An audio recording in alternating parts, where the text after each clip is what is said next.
નમસ્કાર વિદ્યાર્થી મિત્રો, જય હિન્દ.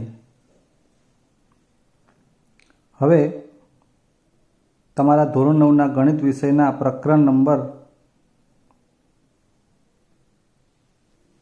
11માં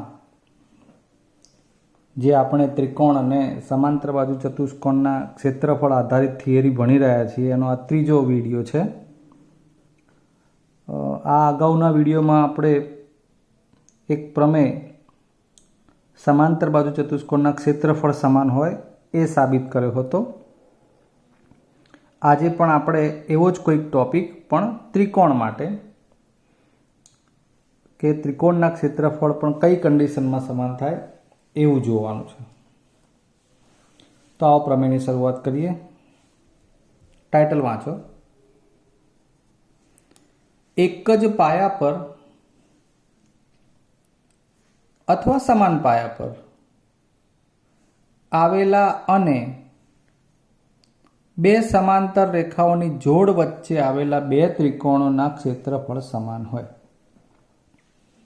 હવે મિત્રો, તમને એટલી તો ખબર જ છે કે બે સમાંતર રેખાઓની જોડ અને એક જ પાયા પર ત્રિકોણ કે સમાંતર બાજુ ચતુષ્કોણ કે અન્ય કોઈ પણ પ્રકારની એવી આકૃતિઓ જે બનતી હોય એ કઈ રીતની હોવી જોઈએ. અહીં મૂળ વાત કરીએ તો પાયો એક જ એટલે બીસી. એની પર બે ત્રિકોણ ગણવાના છે. એક છે એબીસી, પીબીસી. આમ તો બધી વાત કરીએ તો ચતુષ્કોણ એબીસીડી, ચતુષ્કોણ પીબીસીઆર, આ બધું જ છે. બરાબર છે. હવે આપણે જે સાબિત કરવું છે એની ચર્ચા તો આપણે કરવાની જ છે. શું સાબિત કરવું છે? તો એ જે કોઈ પણ બે ત્રિકોણ એક જ પાયા ઉપર રચાયા છે. પાછી બીજી શરત તો ખરી કે સમાંતર રેખાઓની જોડ એટલે કે આ રેખા અને આ બીસીને સમાવતી રેખા એ બેની વચ્ચે જ છે એવું કહેવાય. એટલે એ બંને ત્રિકોણના ક્ષેત્રફળ સમાન છે અને એના માટેનું આપણે હવે લખાણ લખીએ. પક્ષ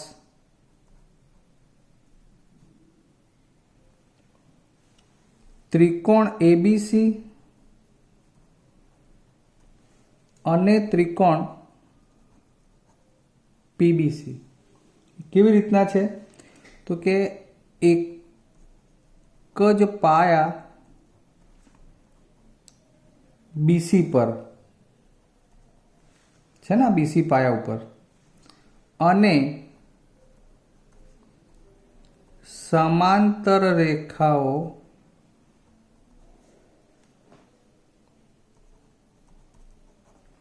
ની જોડ એટલે એપી સમાંતર બીસી. એપી કો, એડી કો, એઆર કો નામ પ્રમાણે, પણ આપણે નામકરણમાં ડી અને આરની વાત પછી કરતા છીએ. એટલે એપી સમાંતર બીસી વચ્ચે આવેલા છે. સમજ્યા મુખ્ય વાત? સમાંતર રેખાઓની એક જોડ અને પાયો એક જ હોવો જોઈએ. આ એ લખ્યું. તો એવા બે ત્રિકોણો માટે શું સાબિત કરવાનું છે? કે એમના ક્ષેત્રફળ સમાન હોય. એટલે આ સાધ્ય થઈ જાય. એરિયા ઓફ ત્રિકોણ એબીસી અને એરિયા ઓફ ત્રિકોણ પીબીસી. ક્લિયર? હવે સાબિતીનું લખાણ. સાબિતી. સૌથી પહેલા આપણે સાબિતીમાં પહેલા તો આકૃતિ ઉપર નજર નાખો કે આકૃતિમાં આપણે કેટલી બાબતો એક એબીસી અને પીબીસી સિવાય લીધી છે એના વિશેનું લખાણ. તો આ સીડી સમાંતર બીએ એટલે આ, એટલે કે એબી ને સમાંતર થાય સીડી તેવું ડી બિંદુ, અને વળી આ સીઆર એ પીબી ને સમાંતર થાય. બરાબર છે? એવું આર બિંદુ એ આપણે રેખા એક પી ઉપર લેવાનું છે. એટલે એ વાત કરવી છે. ડી બિંદુ માટે લખીએ તો એબી સમાંતર સીડી થાય તથા પીબી સમાંતર આરસી થાય તેવા અનુક્રમે બે બિંદુઓ કયું એબી ને સમાંતર સીડી એટલે આ ડી અને પીબી ને સમાંતર આરસી એટલે આર, એટલે કે ડી અને આર રેખા એપી પર લો. આમ કરીને આપણે ડી અને આરના સ્થાન પ્રસ્થાપિત કરે. હવે આથી શું બને? એક જ પાયા બીસી પર આવેલા અને સમાંતર રેખાઓની એક જોડ વચ્ચે આવેલા બે સમાંતર બાજુ ચતુષ્કોણ મળ્યા. કયા? એબીસીડી પીબીસીઆર. જેથી એક જ પાયા બીસી પર બરાબર છે અને સમાંતર રેખાઓ ની જોડ વચ્ચે સમાંતર રેખાઓ માટે લખીએ બીસી અને એઆર, એટલે તમને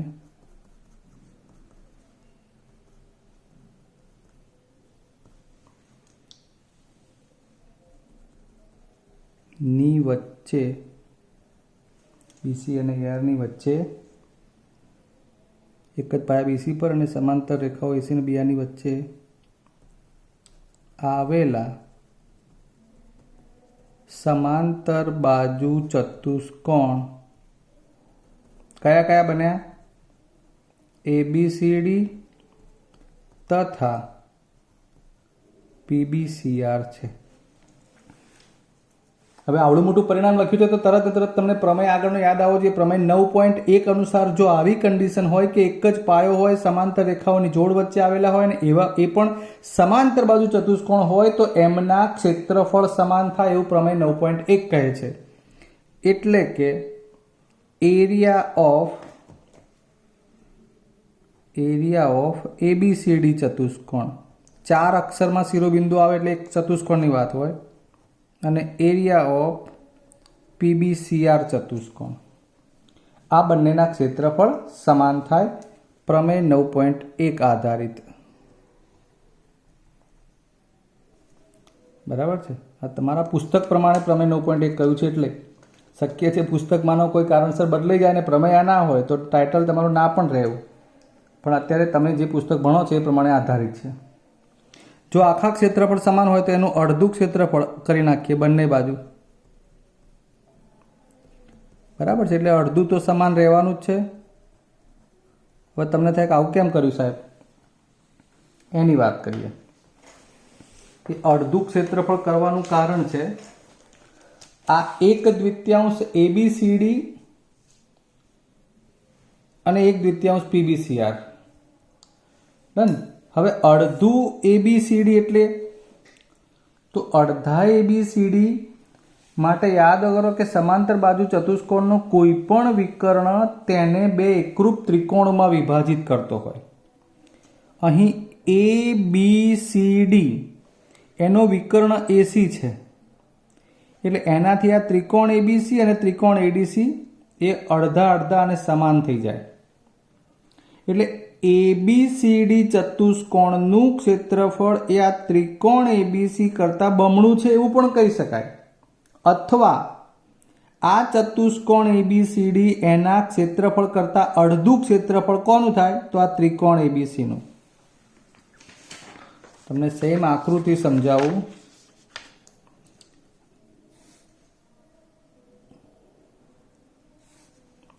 હાલ આપણે અહીંયા છીએ, આ એ બી અને આ સી અને આ ડી.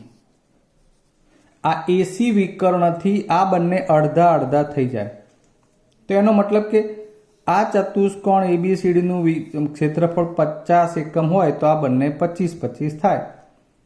એટલે આ એકનું જો 25 કહેવું હોય સપોઝ, તો એ એબીસીડી કરતાં અડધું થયું.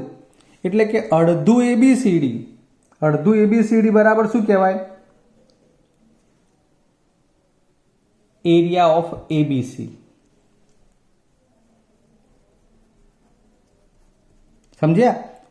ચતુષ્કોણ એબીસીડીનું અડધું ક્ષેત્રફળ એટલે એરિયા ઓફ એબીસી થાય. સેમ એવું જુઓ તમે, અહીંયા પી બિંદુ છે, અહીંયા આર બિંદુ છે. આ ચતુષ્કોણની વાત કરું છું, આ ઘટ્ટ કરી રહ્યો છું. એના માટે આપણે પીસી વિકર્ણ વિચારીએ તો પીસી વિકર્ણથી આ જ એક ક્ષેત્રફળ મળ્યું, આટલું જે આ ઘટ્ટ કરું છું આટલું. કયો તો ત્રિકોણ છે જુઓ, પીબીસી. એનું ક્ષેત્રફળ આ પીબીસીઆર કરતાં અડધું, એનો મતલબ કે અડધા પીબીસીઆર જેટલું, અને અડધું પીબીસીઆર એટલે કે ત્રિકોણ પીબીસીનું ક્ષેત્રફળ. આમ અડધું એબીસીડીનું ક્ષેત્રફળ બરાબર ત્રિકોણ એબીસીનું ક્ષેત્રફળ, અડધું પીબીસીઆરનું ક્ષેત્રફળ બરાબર ત્રિકોણ પીબીસીનું ક્ષેત્રફળ. બરાબર? સમાંતર બાજુ ચતુષ્કોણ ના વિકર્ણથી બનતા ત્રિકોણ. આટલું લખીએ એટલે સમજણ પડી જશે કે ભાઈ આમાં વિકર્ણથી જે ત્રિકોણ બને એ અડધું અડધું ક્ષેત્રફળ કરી આપે. કાંઈ વાંધો નહીં. છેલ્લે આપણે ઓલરેડી પરિણામ સાબિત કરી દીધું, તમને ખબર પણ ના પડી. એરિયા ઓફ એબીસી અને એરિયા ઓફ પીબીસી થઈ ગયું ને સાબિત? ક્લિયર? જે લાવવાનું હતું. ડન? બહુ લાંબુ ના ખેંચો તો આ ટાઇટલ લખી નાખો એટલે ચાલે. આમ area of ABC is equal to area of PBC સાબિત થાય છે.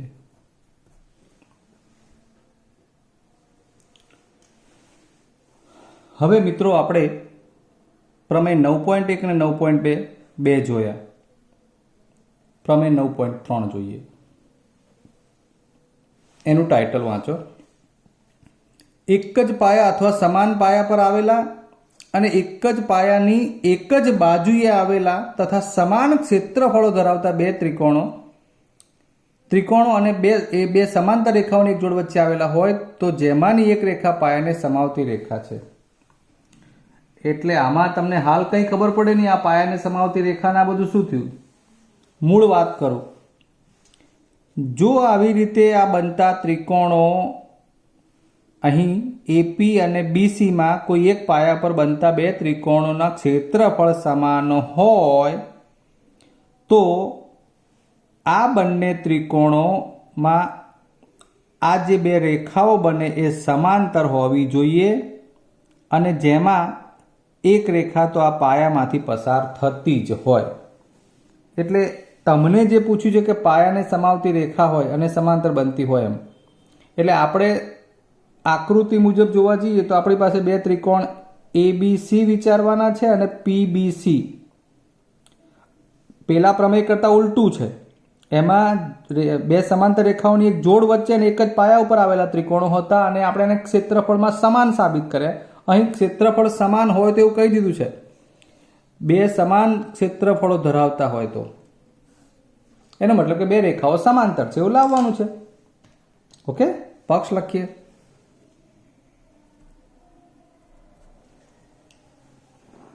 ત્રિકોણ એબીસી અને ત્રિકોણ પીક્યુઆર, એબીસી અને ત્રિકોણ પીબીસી. બરાબર ને? ત્રિકોણો કયા છે? બે, એબીસી અને પીબીસી. એબીસી પીબીસી બંનેમાં એક જ પાયો, એક જ પાયા બીસી પર આવેલા છે અને એમના ક્ષેત્રફળ સમાન છે.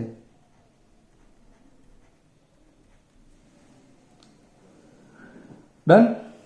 સાધ્ય સાબિત કરવાનું છે તે પરિણામ. શું સાબિત કરવાનું છે? આટલી બધી વાતને અનુસાર એપી સમાંતર બીસી, એટલે પ્રતિપ્રમેય થયું પ્રમેય 9.2 નું. ચાલો હવે એના વિશે જ વિચારવાનું છે.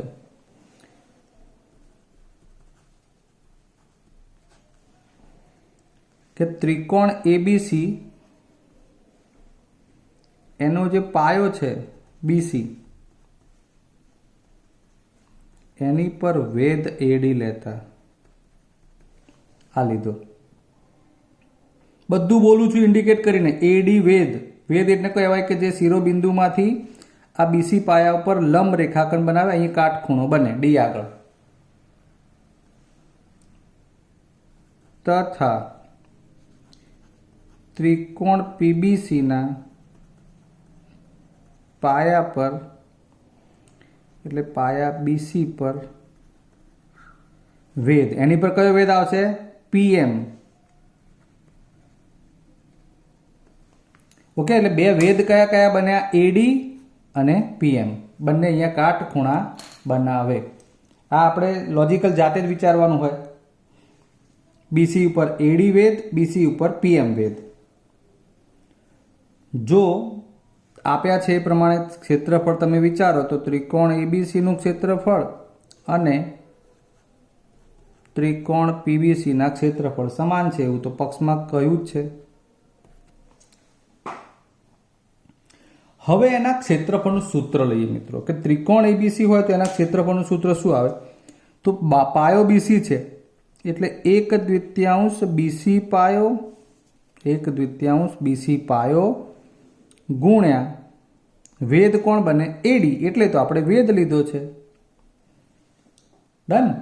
એવી રીતે અહીંયા 1/2 પાયો કોણ? બીસી, અને વેધ કોણ? પીએમ. ચલો હું ઇન્ડિકેટ કરીને બતાવું. બંનેમાં આ પાયો બને બીસી, અને એ બી સી ત્રિકોણ લો ત્યારે એડી વેધ બને. પીબીસી ત્રિકોણ લો ત્યારે પાયો બીસી જ રહે પણ વેધ પીએમ બને. એટલે આપણે આ વેધ લેવાનું છે અને આ બીસી આખું પાયો બની જાય છે. એટલે એ પ્રમાણે 1/2 પાયો ગુણ્યા વેધ. સામ સામે 1/2 બીસીનો લોપ થઈ ગયો. એડી બરાબર પીએમ બન્યું. વળી તમે જોશો તો એડી લંબ બીસી છે, બરાબર ને? એડી લંબ બીસી, અને એ જ રીતે શું છે? પીએમ લંબ બીસી છે. હવે આનો શું ફાયદો ખબર છે? તમને પુસ્તકમાં તો બધું લખીને આપી દીધું હોય. મિત્રો, જ્યારે કોઈ રેખા સાથે આમ લંબ બને ને, આ બધા કાટખૂણા બનાવતા રેખાખંડ બને ને, ત્યારે આ બધા સમાંતર થાય. આ બધા સમાંતર થાય. હા, અને સમાંતર થાય બધા, એમ કહેવા માંગે છે. તો અહીં આપણા જોડે બીસી માટે એવું બને છે, બીસી પાયા સાથે એડી વેધ અને પીએમ વેધ એ બંને લંબ થયા, અને માટે એ બંને પરસ્પર કેવા થશે? સમાંતર પણ થશે. એટલે આ જ ભૂમિતિ, આ બધા ટાઇટલ એની જોડે જોડે યાદ હોવા જોઈએ. તો એડી સમાંતર પીએમ થાય કે બને. આમ ચતુષ્કોણ એડીએમપી,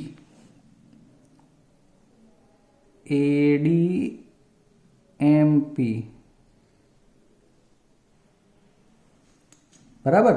એમાં શું બન્યું? એમાં લખીએ, એમાં એડી બરાબર પીએમ. ચતુષ્કોણ એડી શું થયું? એડી બરાબર પીએમ. બંને આ સમાંતર છે.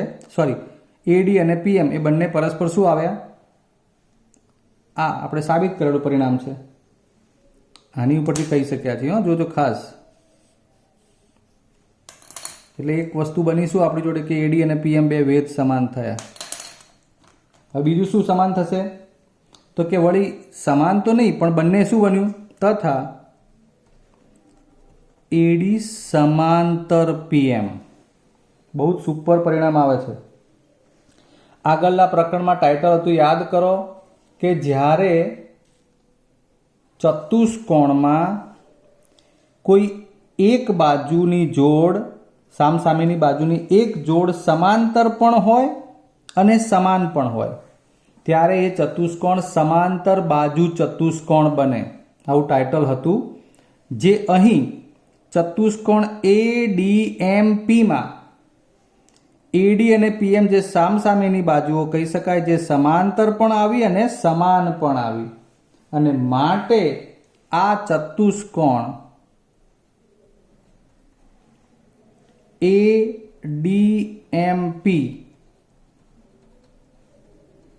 સમાંતર બાજુ ચતુષ્કોણ છે. ઓકે, જો હવે એ સમાંતર બાજુ ચતુષ્કોણ હોય તો એમાં બધી જ સામસામેની બાજુઓની બંને જોડ સમાન હોય અને સમાંતર પણ હોય. ઇટ મીન્સ કે ADMP એ સમાંતર બાજુ ચતુષ્કોણ બને છે, જેમાં આ જોડ સમાન હતી એટલે આ પણ સામસામેની જોડ સમાંતર પણ થાય અને સમાન પણ થાય. આ અત્યારે આપણે એવું કહી શકીએ કે AP સમાંતર DM, બરાબર છે, અને DM એટલે આટલો ટુકડો જો સમાંતર એને થતો હોય AP ને, તો આખું રેખાખંડ BC પણ એને સમાંતર થાય જ, જે આપણું સાધ્ય છે AP સમાંતર BC. ક્લિયર? તો આમ આપણે AP સમાંતર BC આવું એ સાધ્ય છે આપણે સાબિત કરી દીધું છે. અને આ સાથે આજે પણ આપણે એવા બાકી જે 2 પ્રમેય હતા આ પ્રકરણના એ પણ પૂર્ણ કર્યા છે. એટલે 3 મુખ્ય બાબતો તો આમ તો IMP પ્રમેય હોય છે, એટલે પ્રમેયનું નોલેજ તમને ખાસ સાબિત કરવાનું પણ હોવું જોઈએ. હવે બાકીના જે કોઈ પ્રશ્નો હશે પ્રેક્ટિસ વર્કના દાખલાના માટેના, એ આવતી વખતે આપણે સોલ્વ કરીશું. ફરી મળીશું ત્યારે. જય હિન્દ.